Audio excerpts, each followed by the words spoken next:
آخرش شیرینه، نترس، ما باهاتی. پیغمبر اکرم یک ذره در هدفش شک نداره. پیغمبر اکرم مرد سختی هاست. میثاق بلا رو از عالم میثاق بسته. در جلد 28 بهار هست که خداوند متعال به پیغمبر در عالم میثاق فرمود که ما رسالتی رو بر دوش تو میگذاریم، اما سختی داره، مشکلات داره. هم خودت سختی ها میبینی، بر سرت زباله میریزن، سنگ بهت میزنن، چوب بهت میزنن، تهمت بهت میزنن.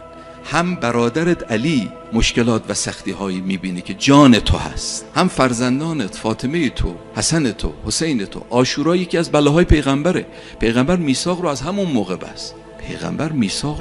موقع بست. بنابراین پیغمبر خودش مرد سختی هاست.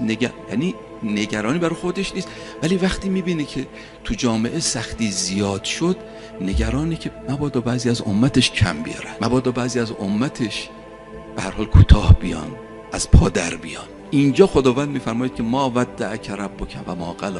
پیغمبر خدا شما رو رها نمیکنه، تنهاتون نمیگذاره، فراموشت نکرده. بل الاخرة خیر لک من الاولی. اون آخر کار براتون شیرینه، گرچه تلخ است ولی میوه شیرین داره.